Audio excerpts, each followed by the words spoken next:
말씀드린 이 케이스는 마산에서 얼마 전에 상담을 하게 된 경우입니다. 조그만 스튜디오를 하시는 분인데 한 달에 소득이 800만 원입니다. 1년에 1억 가까이 버는 거니까 요새 같은 불황에 자영업을 하시면서 이 정도 돈을 번다면 괜찮습니다. 그런데 이분은 굉장히 검소한 생활을 하시죠. 의식주, 생활비 모든 거 포함해서 150만 원 쓰시고, 그 다음에 아이 교육비로 100만 원 쓰시고, 그 다음에 이자 비용으로 내는 돈이 30만 원, 그 다음에 보장성 보험료 20만 원. 그런데 문제는 여기 있습니다. 한 달에 500만 원씩 장기 보험이 들어가고 있다는 게 문제죠. 자기가 벌고 있는 소득의 상당 부분의 돈입니다. 거의 60% 이상이죠.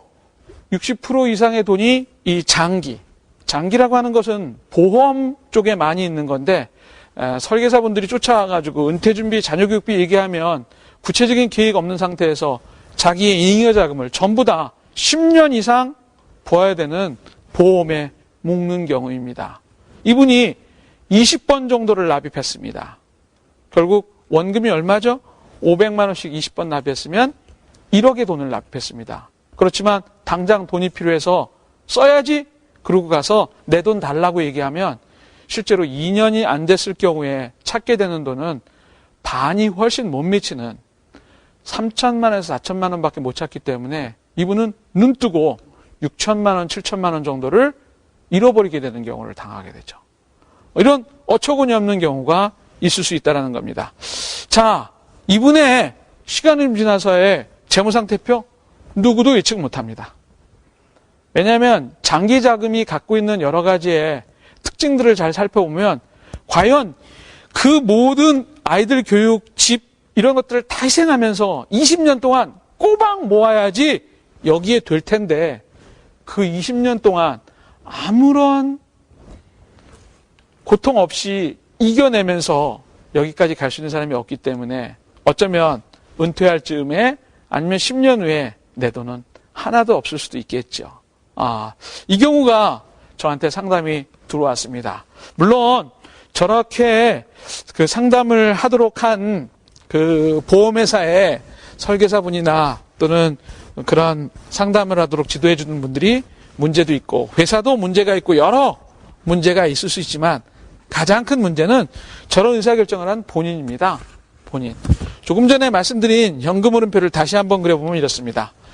그분의 소득이 작은 스튜디오라면서 36살인데 800만 원 정도를 매월 벌고 있습니다. 그 중에서 의식주, 그 다음에 무슨 기타 여러 가지, 교육비, 이자 비용, 등등 해서, 그 다음에 보장성 보험, 그 다음에 장기 저축, 여기에 500만 원이 들어간다는 거. 다른 문제는 괜찮습니다. 검소한 집이고 아무런 문제가 없습니다. 교육비 그 정도 써야 되고요. 그 다음에 그 정도 벌면서 괜찮습니다. 그런데 소득의 거의 60%가 넘는 돈을 요 장기 저축에 모아놨다라는 거죠. 여러분들 요 말씀드린 장기라고 하는 거에 대한 의미를 제가 다시 한번 설명드리도록 하겠습니다.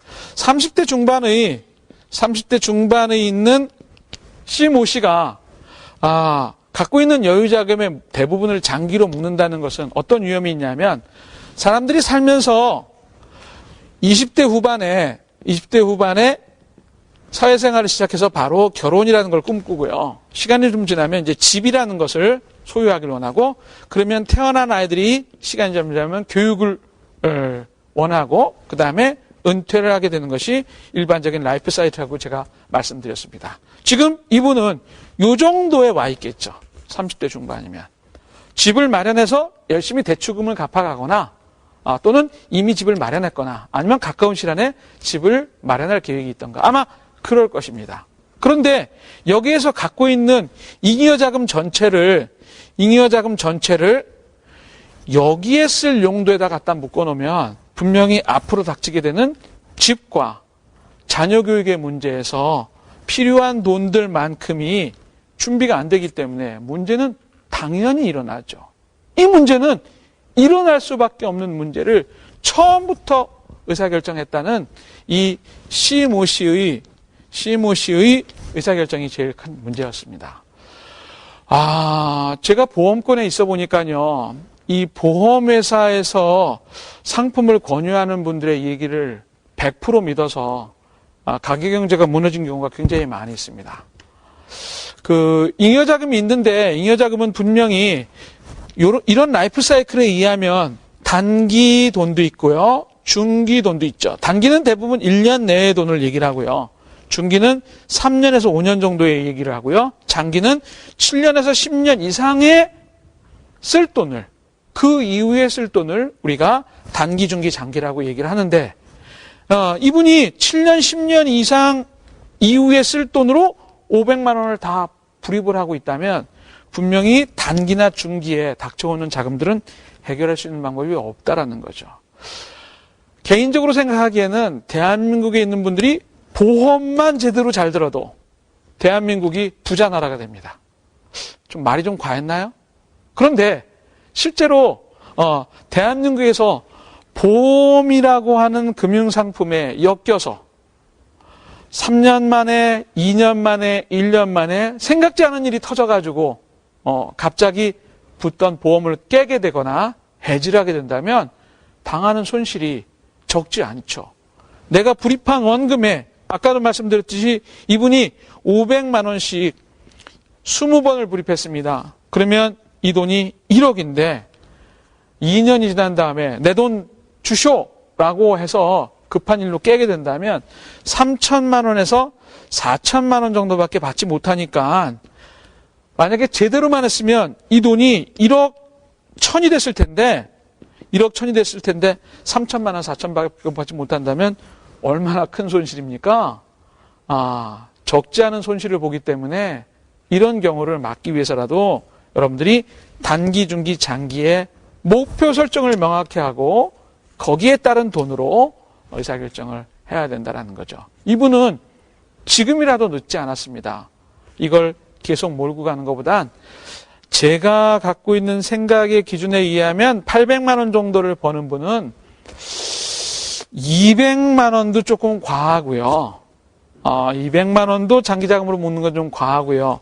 한 150만 원 정도가 아마 적당하지 않을까 그렇게 생각을 합니다.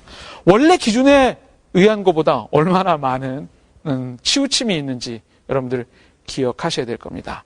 제가 지난 시간과 이번 시간을 통틀어서 말씀드린 몇 가지의 사례들은 우리 주변에서 흔히 볼 수 있는 사례들입니다. 그런데 지금 이 사례들은 제가 이 강의를 처음 시작하면서 말씀드린 균형과 평균을 깬 사례들입니다.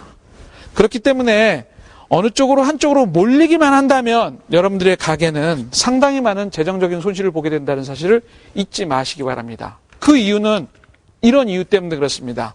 여러분들이 돈을 벌어서 스튜디오 하면서 800만 원을 벌든 사업하면서 1,500만 원을 벌든 맞벌이 하면서 600만 원을 벌든 또는 혼자 아직 싱글이기 때문에 250만 원을 벌든 누구든 돈을 벌게 되는데 이 버는 돈을 가지고 돈을 쓰죠. 의식주 또는 교육비, 육아비, 이자 비용 씁니다. 그렇지만 100% 다 쓰지 않고 일정 부분을 돈을 모으기를 하죠. 펀드를 가입하고 적금을 들고 보험을 가입하고 돈을 모읍니다. 그래서 일정 기간 돈을 모이면 목돈이 되기 때문에 이 돈을 가지고 또 사람들은 고민을 하는데 또 돈을 쓰게 되죠. 첫 번째 돈 쓰기가 의식주라고 하는 문제에 치우친다면 두 번째 돈 쓰기는 분명히 시간이 지났기 때문에 집을 마련하든지 사업을 하느라고 돈을 쓰게 됩니다. 집을 마련하거나 사업을 하지 않는 분은 이 돈을 굴리기를 위해서 어느 주식이 좋아요? 어느 부동산이 좋을까요? 묻게 되죠. 그렇게 굴려서 또 돈이 2배가 되면 이 사람은 또 돈을 쓸 궁리를 합니다. 결국 자녀 교육이나 또는 은퇴를 위한 준비를 하게 되죠. 그렇게 쓰다가 남는 돈은 반드시 살다가 언젠가는 돈을 일정 부분 남기게 되기 마련입니다. 이거는 상속이나 증여의 형태로 다음 세대 안에 넘어가게 되겠죠.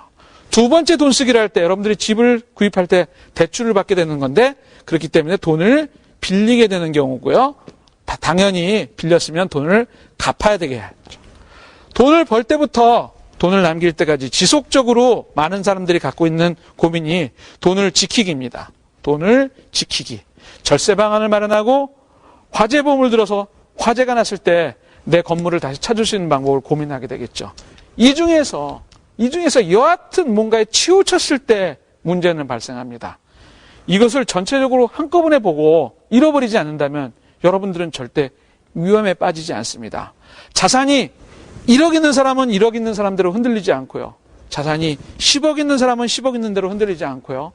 자산이 100억 있는 사람은 100억 있는 사람대로 가장 효과적인 방법을 찾을 수 있지만 어느 한쪽으로 치우쳤을 때 반드시 뭔가가 무너지게 되는데 조금 전에 모을 수 있는 방법에 요때 쓸 수 있는 돈도 모아야 되는데 그분은 가진 돈의 대부분을 이때 쓸 수 있는 돈으로 모았기 때문에 이 균형을 깨트린 거죠.